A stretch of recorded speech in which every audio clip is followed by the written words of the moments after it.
John Gill, Exposition of the entire Bible, verse by verse, brought to you by Discovering the Scriptures, being read by Dr. Peter John.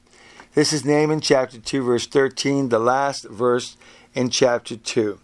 Reading first and last from the King James Bible, quote, "Behold, I am against thee, saith the Lord of hosts, and I will burn her chariots in the smoke, and the sword shall devour thy young lions, and I will cut off thy prey from the earth, and the voice of thy messengers shall no more be heard," unquote.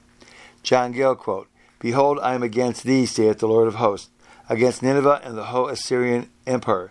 For such rapine, violence, and oppression their kings had been guilty of, and if he, who is the Lord of hosts, of all the armies of heaven and earth, was against them, nothing but ruin must inevitably ensue, or I come unto thee, or will shortly come unto thee, and reckon with thee for all this. Will visit thee in a way of wrath and vengeance.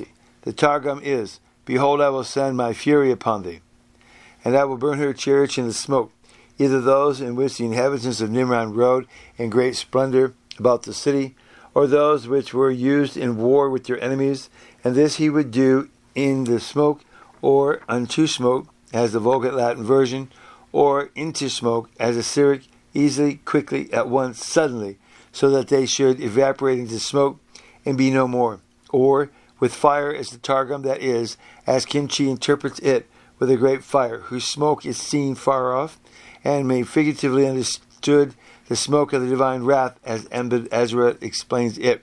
And the sword shall devour thy young lions. The swords of the Medes and Chaldeans shall destroy the princes, the sons of their king. The Targum interprets this, of towns or villages destroyed thereby. And I will cut their prey from the earth, cut them off, that they should no more prey upon their neighbors, and what they had got should be taken away from them, and be of no use to them.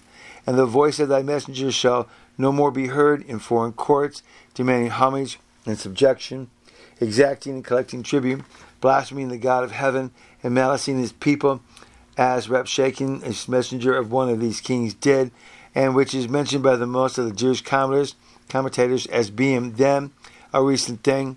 Some render it the voice or the noise of its jaw teeth, although into the lions breaking the bones of its prey, which is done with great noise, signifying that such cruelty and opposition the Assyrians have been guilty of should be no more.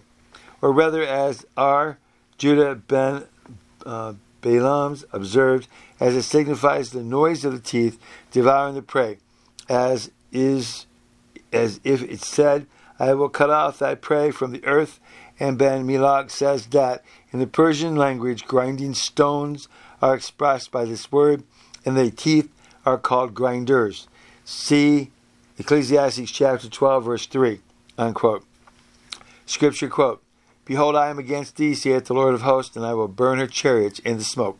And the sword shall devour thy young lions, and I will cut off thy prey from the earth, and the voice of thy messengers shall no more be heard. Unquote. King James Version. End of Nahum, chapter 2, verse 13. End of chapter 2 of Nahum. This is John Gill's Exposition of the entire Bible, brought to you by Discovering the Scriptures, being read by Dr. Peter John.